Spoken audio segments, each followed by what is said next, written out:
পশ্চিমবঙ্গের রাজনীতিতে কি সত্যি বড় কিছু ঘটতে চলেছে? একটি আদালতের মন্তব্য নিয়ে তৈরি হওয়া বিতর্ক, একটি সেলফি, কয়েকজন তারকা সাংসদকে ঘিরে দলবদলের জল্পনা, এই তিনটি বিষয় একসঙ্গে মিলে যেন নতুন করে উত্তপ্ত করে তুলেছে গোটা বাংলা। সোশ্যাল মিডিয়ায় একদল বলছে খুব শীঘ্রই বাংলার রাজনীতিতে বড় পালাবদল হতে চলেছে। কেউ দাবি করছে শুভেন্দু অধিকারী নাকি মুখ্যমন্ত্রীর চেয়ারে বসার পথে এগিয়ে যাচ্ছেন, আবার কেউ বলছে তৃণমূলের ভেতরেই তৈরি হয়েছে বড় ধরনের বিদ্রোহ। অন্যদিকে বিজেপির অন্দরে প্রশ্ন উঠছে তৃণমূল থেকে আসা নেতাদের নিয়ে দল কতটা এগিয়ে যেতে পারবে। কিন্তু এসব দাবির কতটা সত্যি? আদালত আসলে কি বলছে? তারকা সাংসদদের দিল্লি সফরের পেছনে কি সত্যি দলবদলের কোনো ইঙ্গিত রয়েছে?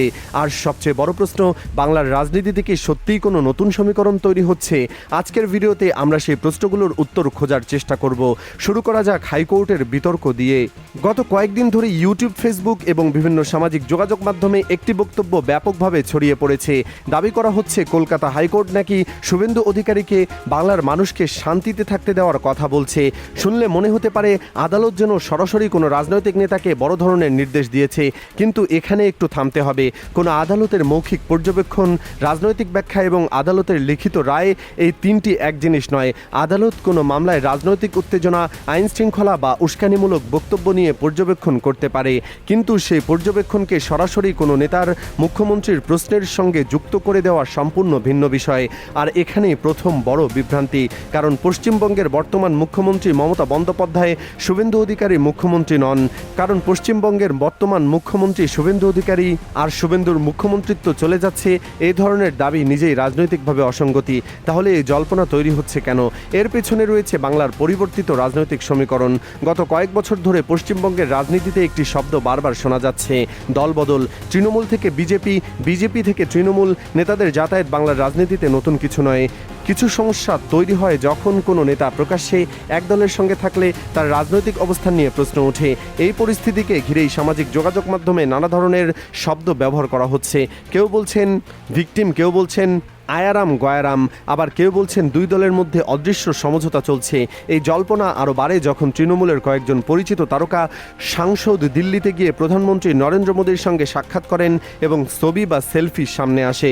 রচনা ব্যানার্জি, শতাব্দী রায় কিংবা সায়নী ঘোষের মতো পরিচিত মুখদের নিয়ে যখন সামাজিক যোগাযোগ মাধ্যমে প্রশ্ন উঠতে শুরু করে, এরা কি শুধু সংসদ হিসাবে প্রধানমন্ত্রীর সঙ্গে দেখা করছেন, নাকি এর পেছনে অন্য কোনো রাজনৈতিক বার্তা আছে?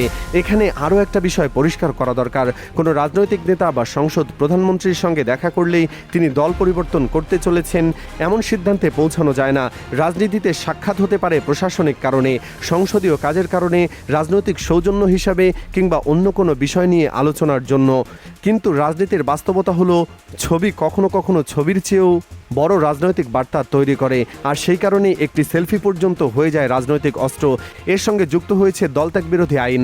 ভারতীয় সংবিধানের 10ম তফসিল অনুযায়ী নির্বাচিত জনপ্রতিনিধিরা দল পরিবর্তন করলে নির্দিষ্ট পরিস্থিতিতে তার সদস্য পদ নিয়ে প্রশ্ন উঠতে পারে। ফলে সরাসরি দলবদলের ক্ষেত্রে আইনগত ঝুঁকি আছে। এ কারণে অনেক সময় দেখা যায় কোনো নেতা নিজেকে সরাসরি নতুন দলের সদস্য ঘোষণা না করে অন্যভাবে নিজের রাজনৈতিক অবস্থান ব্যাখ্যা করছেন। কিন্তু শেষ পর্যন্ত আইন কি বলবে সেটা নির্ভর করবে সংশ্লিষ্ট ঘটনা, প্রমাণ কিংবা সাংবিধানিক বিধানের ওপর। রাজনৈতিক বক্তব্য আর আইনি বাস্তবতা দুটিকে এক করে দেখলে বিভ্রান্তি তৈরি হবে। আর এই বিভ্রান্তির মধ্যে লাভবান হচ্ছে দুই পক্ষের রাজনৈতিক প্রচার। বিজেপির বক্তব্য, তৃণমূলে দীর্ঘদিন ধরে দুর্নীতি, রাজনৈতিক হিংসা এবং প্রশাসনিক ব্যর্থতার অভিযোগ রয়েছে। তাদের দাবি মানুষ পরিবর্তন চায়। অন্যদিকে তৃণমূলের বক্তব্য, বিজেপি বাংলায় ক্ষমতা দখলের জন্য কেন্দ্রীয় সংস্থা, রাজনৈতিক চাপ এবং দল ভাঙার কৌশল ব্যবহার করছে। অর্থাৎ দুই পক্ষের বক্তব্যই বিপরীত। আর মাঝখানে দাঁড়িয়ে সাধারণ ভোটার ভাবছেন আসল সিদ্ধান্ত বা আসল সত্যিটা কোথায়। এই জায়গায় শুভেন্দু অধিকারীর ভূমিকা অত্যন্ত গুরুত্বপূর্ণ। একসময় তিনি ছিলেন তৃণমূলের অন্যতম গুরুত্বপূর্ণ নেতা। মমতা বন্দ্যোপাধ্যায়ের নেতৃত্বাধীন সরকারের গুরুত্বপূর্ণ দায়িত্ব পালন করেছেন। পরে তিনি বিজেপিতে যোগ দেন এবং বর্তমানে পশ্চিমবঙ্গ বিধানসভায় বিরোধী দলনেতা হিসেবে তৃণমূল সরকারের বিরুদ্ধে সবচেয়ে আক্রমণাত্মক রাজনৈতিক মুখগুলোর একজন। ফলে তৃণমূলের কাছে তিনি শুধু একজন বিরোধী নেতা নন, তিনি দলের ভেতর থেকে বেরিয়ে আসা একজন একজন গুরুত্বপূর্ণ নেতার প্রতীক, আর বিজেপির কাছে তিনি তৃণমূলের বিরুদ্ধে লড়াইয়ের অন্যতম প্রধান মুখ। এই দ্বৈত রাজনৈতিক পরিচয় তাকে বাংলার রাজনীতিতে এত গুরুত্বপূর্ণ করে তুলেছে। তবে শুভেন্দু অধিকারীর মুখ্যমন্ত্রী হওয়ার দৌড়ে আছেন এমন কোনো নিশ্চিত রাজনৈতিক সিদ্ধান্ত এখনই বলা যায় না। ভবিষ্যতে কি হবে তা নির্ভর করবে নির্বাচনের ফল, দলের অভ্যন্তরীণ সমীকরণ এবং রাজনৈতিক পরিস্থিতির উপর। তাহলে বিদ্রোহী সাংসদ বিধায়কের কি হবে? এখানেই আসল জট। যদি কোনো নির্বাচিত প্রতিনিধি দল পরিবর্তন করেন, তাহলে তার বিরুদ্ধে দল ত্যাগ বিরোধী আইনের প্রশ্ন উঠতে পারে। আবার কোনো ব্যক্তি নিজেকে নতুন কোনো রাজনৈতিক গোষ্ঠীর অংশ বললেই সেই গোষ্ঠী সাংবিধানিকভাবে কতটা স্বীকৃত সেটাও গুরুত্বপূর্ণ। অর্থাৎ শুধু রাজনৈতিক ঘোষণা করলেই সংবিধানের অবস্থান পরিষ্কার হয়ে যায় না। এ কারণেই দলবদলের রাজনীতি অনেক সময় বছরের পর বছর আইনি জটিলতায় আটকে আছে। আর এই জায়গাটাই বাংলার রাজনীতির সবচেয়ে বড় দুর্বলতা। একদিকে নির্বাচিত প্রতিনিধি দল বদল করছেন, অন্যদিকে ভোটাররা প্রশ্ন করছেন আমরা যাকে ভোট দিয়েছিলাম তিনি যদি নির্বাচনের পর অন্য রাজনৈতিক শিবিরে চলে যান, তাহলে আমাদের ভোটের মূল্য কোথায়? অন্যদিকে দল বদলকারী নেতাদের যুক্তি, তারা রাজনৈতিক মতাদর্শের পরিবর্তন করেছেন এবং সংবিধান তাদের রাজনৈতিক অবস্থান পরিবর্তনের অধিকার দেয়। এই দুই যুক্তির মাঝখানে দাঁড়িয়ে আছে দলত্যাগ বিরোধী আইন। আর তাই প্রশ্ন উঠছে, দল বদল করলে কি সঙ্গে সঙ্গে পদ বাতিল হওয়া উচিত, নাকি ভোটাররা আবার সিদ্ধান্ত নেওয়ার সুযোগ পাবেন? এটা শুধু বাংলার প্রশ্ন নয়, ভারতের গণতন্ত্রের জন্য বড় প্রশ্ন। এখন আসা যাক ভবিষ্যতের দিকে। বাংলার রাজনীতিতে আগামী সময়ে সবচেয়ে গুরুত্বপূর্ণ বিষয় হতে পারে দলীয় সংগঠন এবং ভোটের সমীকরণ। তৃণমূল চাইবে তাদের সংগঠন অটুট রাখতে, বিজেপি চাইবে বিরোধী ভোটকে নিজের দিকে আরও শক্তভাবে টেনে আনতে।